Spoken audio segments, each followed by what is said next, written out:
How's it going, guys? Today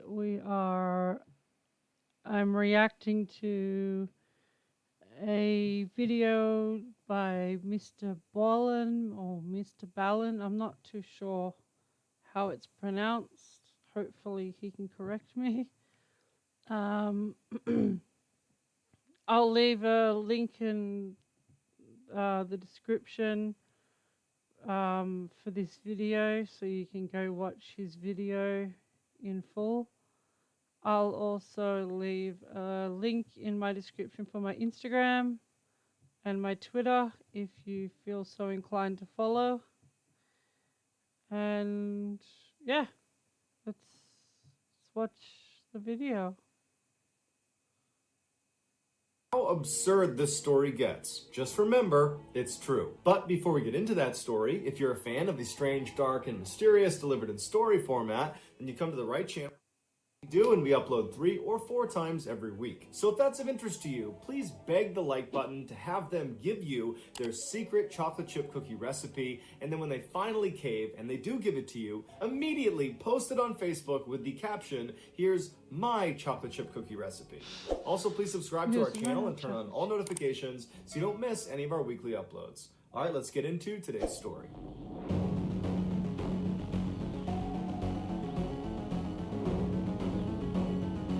Okay.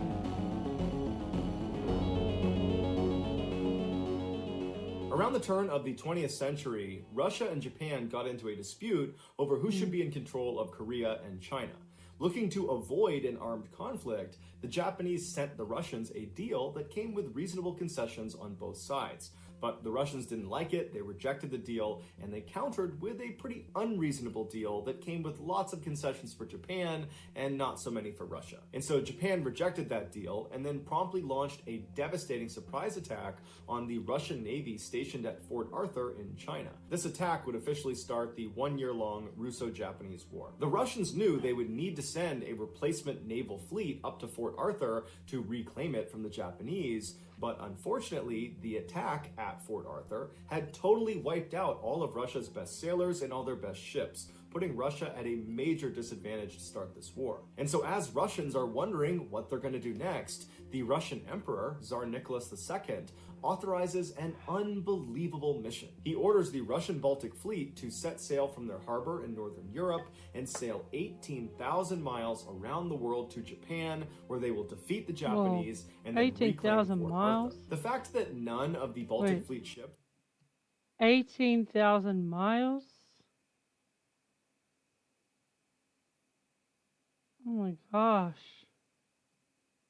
To sail that far a distance, or that there were literally none of the Baltic Fleet ships were designed to sail that far of a distance, or that there were literally 0 refueling points along their massive projected path was considered largely inconsequential and ignored. What was also considered inconsequential was how absurdly unqualified the Baltic crew was.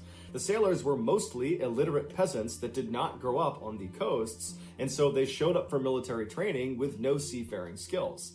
And then after their military training, they still had no seafaring skills because the Baltic Fleet's harbor was frozen solid almost year-round. But the Tsar believed the man he had put in charge of this crew, Admiral Rojesvenski, would make up for their deficiencies. And this belief was not unwarranted. Admiral Rojesvenski was the best Russian officer that had not been killed in that Japan surprise attack. He had significant combat experience, and he had a wickedly bad temper. He didn't care who you were. If you were doing something he didn't like, he was going to beat the crap out of you. Literally. And when he was told he was going to be in charge of this fairly inexperienced crew, he was certain his rough style would whip these Baltic boys into shape and they would be very successful. But when he laid eyes on the Baltic Fleet, he realized this was going to be a little bit more challenging than he realized. In addition to being less than satisfied with his fighting crew, he was equally dissatisfied with the 2 senior officers that were assigned to be his direct support. And he immediately gave them nicknames, and he would only refer to them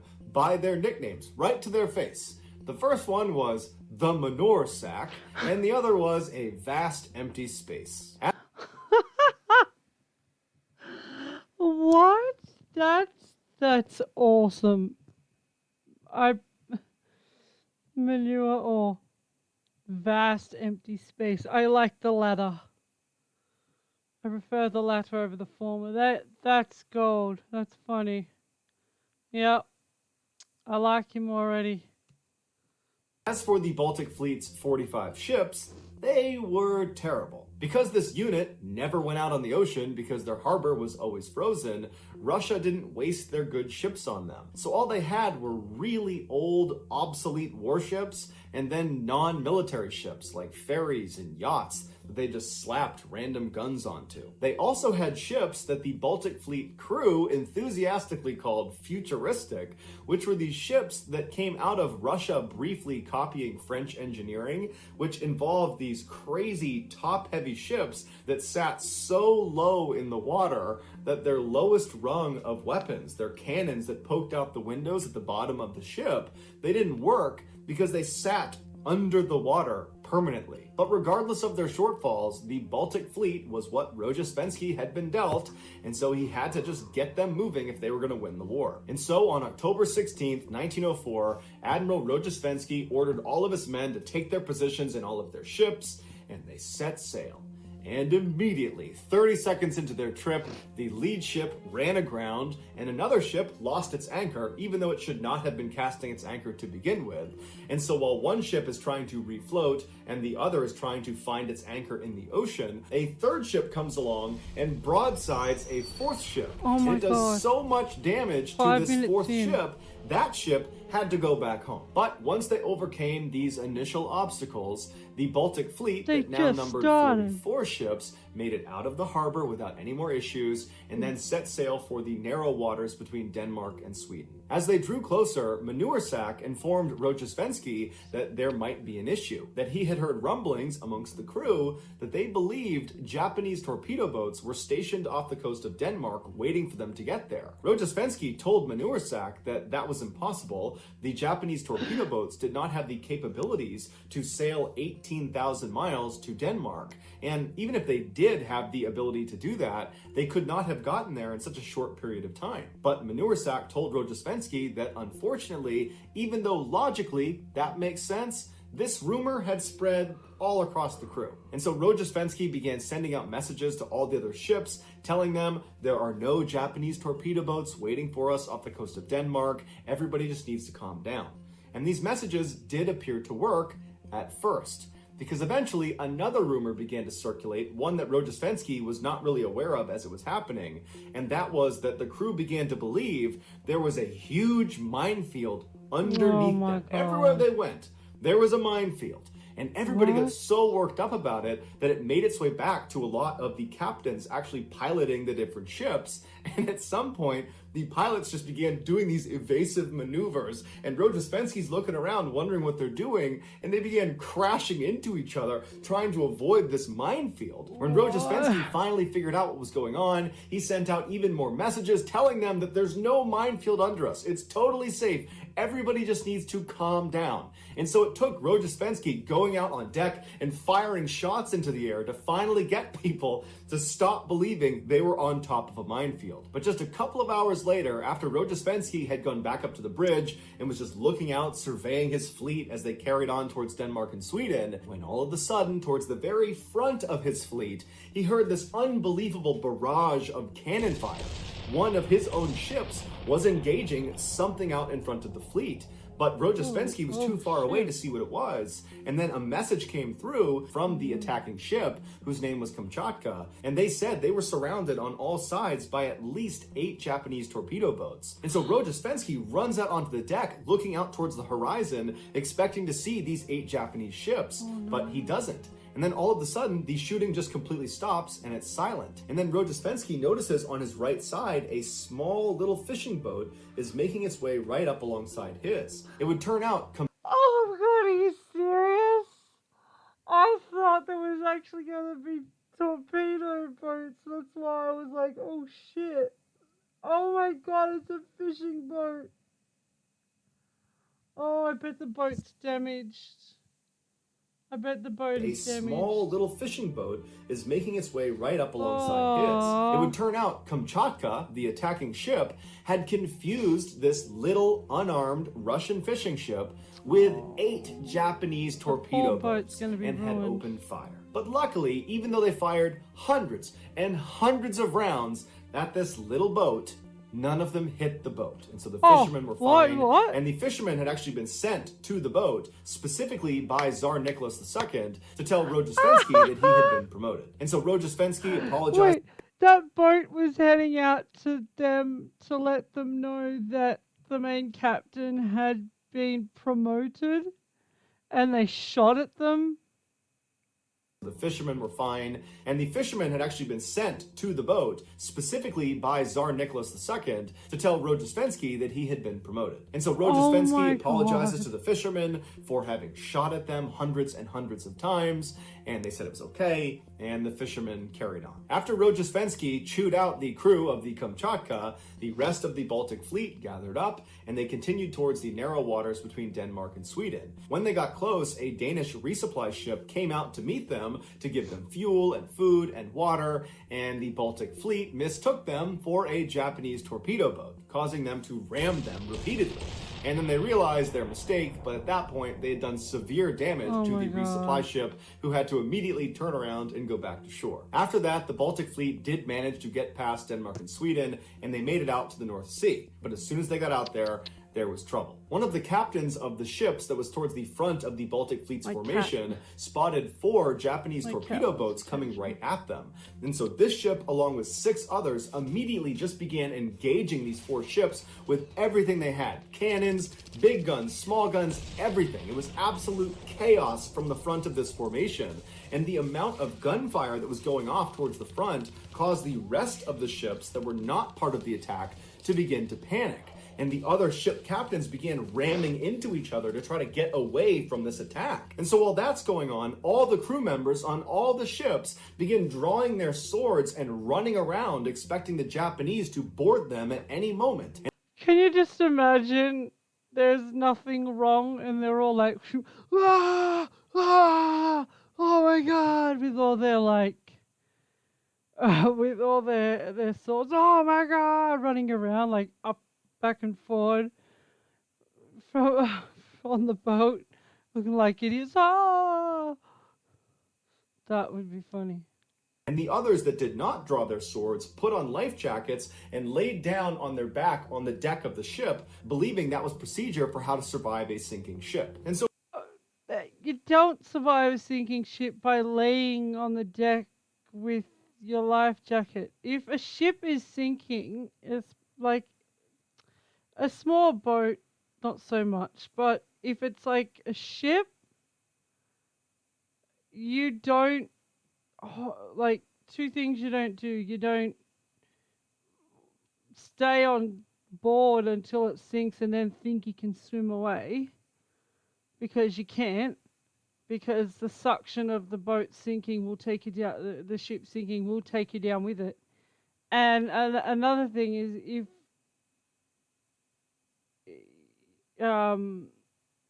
if you jump like off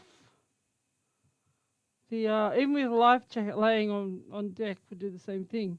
But if you jump off the ship at the last minute, the suction's going to take you down too. When the boat sinks, it does pull down everything. You need to, as soon as you know the ship is going to sink, just jump in the water and swim as far away as possible from the sinking ship. And then once the ship has sank, I don't know English. Once it's sunk or sank, excuse me, you then look for debris that you can hold on to. Most of the time it's the best thing to do. I mean, wow. Oof. What idiots. So for the next 20 minutes, it was just continuous gunfire coming from the front of their formation. One of the attacking ships sent a message back to Rojesvenski that said they had been hit by a torpedo and they were taking heavy fire and it was just absolute bedlam up there. And then all of a sudden, it just totally stopped. And when the smoke cleared, Rojesvenski and his ship had been able to maneuver up a little bit closer and they could see what they were shooting at. And it would turn out, once again, it was a case of mistaken identity. They were not being attacked by Japanese torpedo boats. They had spotted 4 small British fishing boats. And in the chaos of the gunfight, the Baltic Fleet had inadvertently begun to fire at each other, killing several crew members and badly damaging their ships in the process. As for the British fishermen, only one of their boats actually sunk, despite the fact that the Baltic Fleet had fired thousands and thousands of rounds at them, and they had been stationary the entire time. The Russian Tsar immediately apologized to Britain, but the British media went crazy, and the British people called for war, believing that this type of attack could not possibly be an accident. But Russian diplomats leveled with the British and said, no, this really was an accident. And eventually they convinced them, avoiding starting yet another war. Rojesvenski and his Baltic Fleet were allowed to continue in their journey, and after a couple of weeks, they were getting close to Africa when one of his ships, the Kamchatka, the same ship that believed they were surrounded by 8 Japanese torpedo boats, they got separated from the main fleet and got lost. And so Rojesvenski and the other officers did what they could to try to locate them, but nobody had seen where they went, and there wasn't great technology to try to locate them. And so unfortunately, Rojesvenski and the Baltic Fleet just had to continue on and hope that at some point the lost ship would find them again. A few days later, the main body arrived in Tangier, and lo and behold, Kamchatka showed up. And they informed Rojesvenski that they had gotten lost, and they didn't really have a good answer for that. But once they were lost, they managed to engage 3 separate Japanese torpedo boats. But it would turn out they were not Japanese torpedo boats. They were in fact a German, a Swedish, and a French fishing boat. But none of Kamchatka's rounds actually impacted any of the 3 vessels, and so 3 more wars were averted. And so now that Rojesvenski had his lost ship back, he gathered up his full Baltic fleet and they left Tangier. But on their way out, one of the ships managed to cut the underwater telegraph line to Tangier, cutting off Tangier's communication with Europe for the next 4 days. By now, the Baltic Fleet was very low on coal, but they had a planned rendezvous with a German resupply ship off the coast of West Africa. When they got there, the crew decided they didn't want to do another resupply later on, and so let's just take double coal this time. And so they hauled all this extra coal onto their ships, despite not having a place for it, and so naturally they began throwing it in the halls and in their bedrooms and basically anywhere there was space. And what that did is it led to a fine layer of coal dust all over everything in the ship. And that, combined with the intense humidity off the coast of Africa, led to this black coal gunk getting trapped inside of all of the sailors' lungs, which began killing several of them. A couple weeks later, as they rounded the southern tip of Africa, it finally rained on them, washing away a lot of that coal dust on their ships, which was a big relief. But the rain turned into a pretty bad storm, and so Rojesvenski decided he just wanted all of his ships to call in and say they were okay. And so one by one, each of the ships were told to message him saying the words, "We are okay." And so one by one, each of the ships did this until it got to Kamchatka's turn. And they accidentally sent the message, "Do you see Japanese torpedo boats?" And of course, this message spread like wildfire across the entire crew, which led to mass hysteria, and Rojesvenski's trying to send out messages to say, no, there's no Japanese torpedo boats, but it's too late. The other captains are panicking, and they're ramming into each other and firing blindly into the wind. From that point forward, every night, Rojesvenski would go up onto the bow of his ship and he would scream obscenities at Kamchatka. When the Baltic Fleet finally made it to Madagascar, the morale amongst the crew was very low. And so when they docked in Madagascar, the crew decided it would be a good idea to boost their morale by buying some pets to bring back on board the ship with them. The pets they decided to bring back were crocodiles and poisonous snakes. When their handlers smuggled them back... You're in a ship. You are contained in a ship. No escape. And you decide to get crocodiles and poisonous snakes. Not just any snake, but poisonous snakes. That's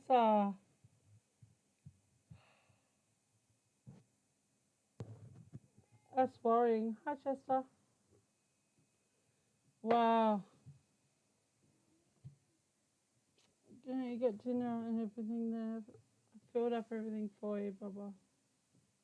Back on Good board boy. their ship, they immediately escaped down into the bowels of the ship. When they went looking for them, they couldn't find them because the ships were in such bad shape. There were all sorts of cracks and holes all over the interior for these animals to escape to.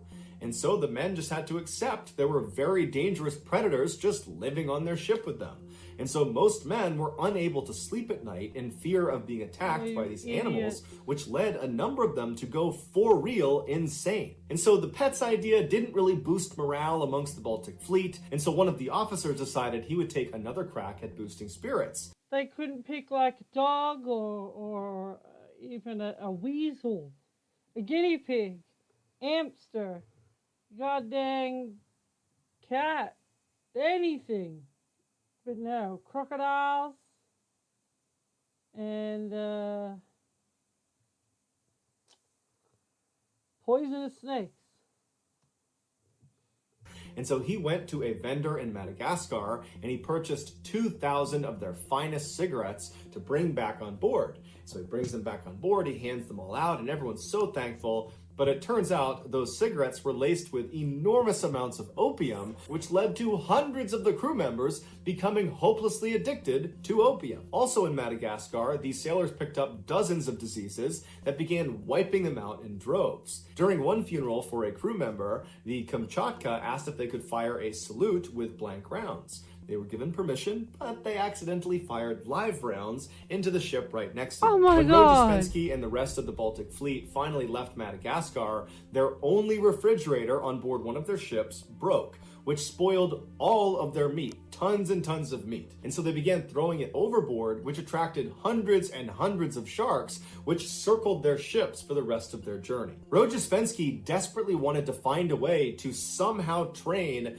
the remainder of the Baltic Fleet how to be somewhat militarily competent. And so he decided he would make them all do target practice because that had been a big issue on this trip so far. And so he had one ship attach a long line that was connected to a target in the water, and that ship would pull the target along and the other ships would take shots at the target.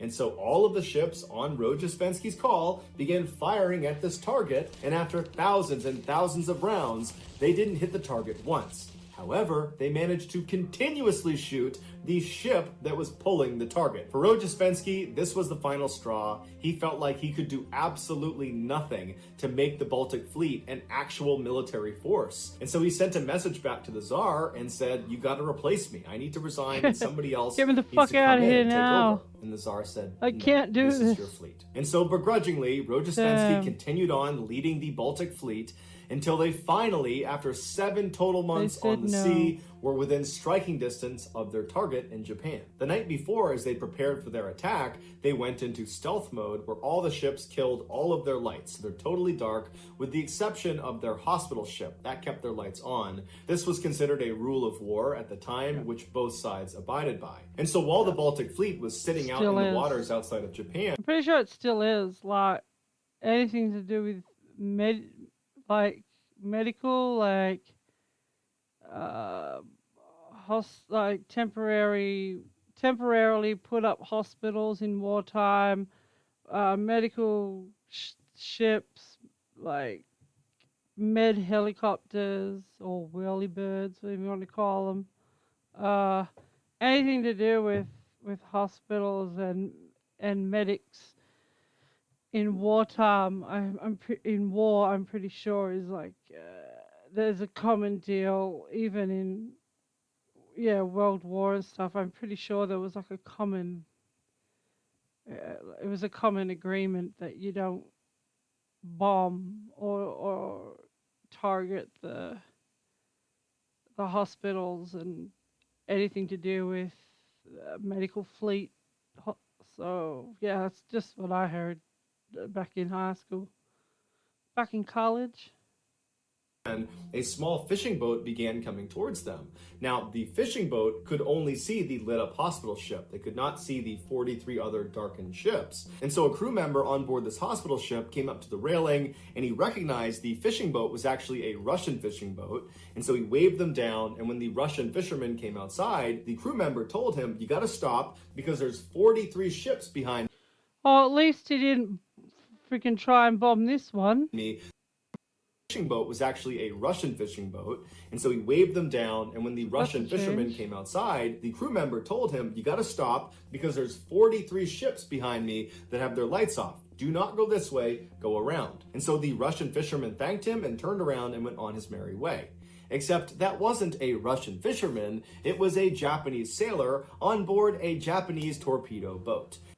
Are you kidding me? Are you fucking kidding me? Excuse the French, but they have bombed every single boat that comes near them the entire time. And the one time they don't bomb a fishing boat, it's finally a Japanese torpedo boat. They've been shooting all these fishing boats, thinking they're Japanese torpedo boats the entire freaking journey. They've been shooting each other even. How? And then the one time they don't shoot, it is a freaking Japanese torpedo boat. Wait, did he just tell them the boat's this way and this way, our ships are this way with our lights off and that?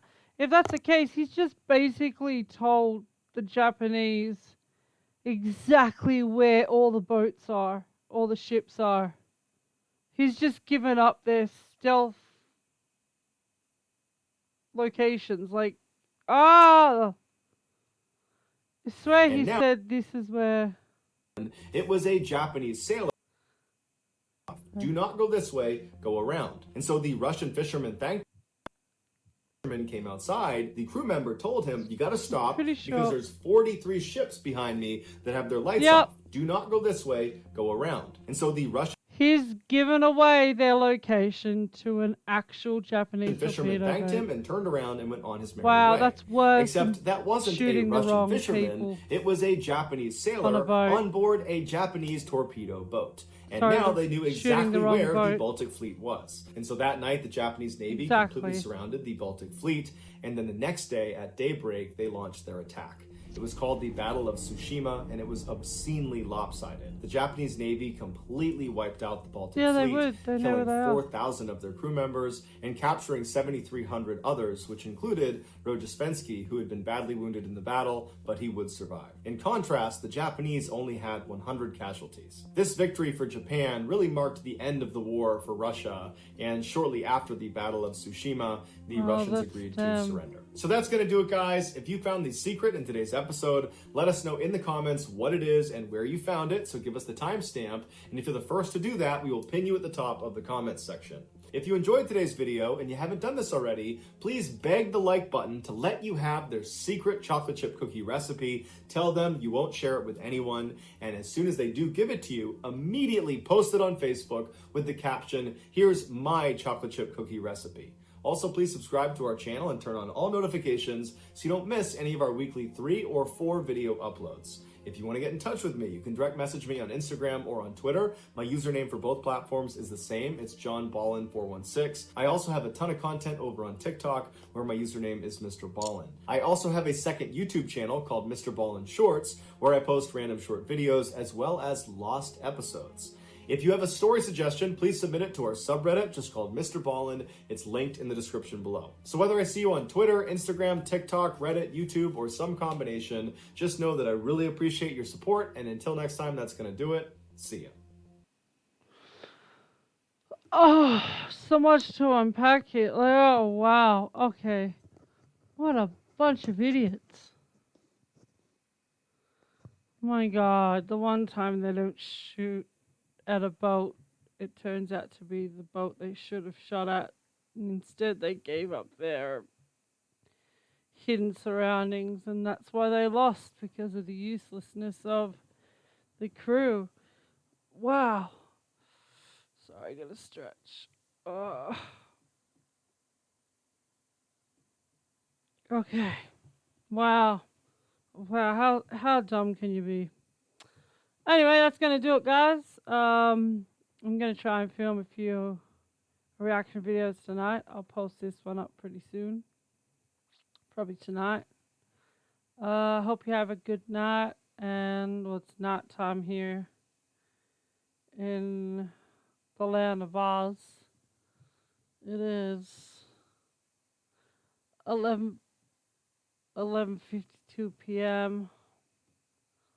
So yeah, oh well, I hope you have a good night or day, and I will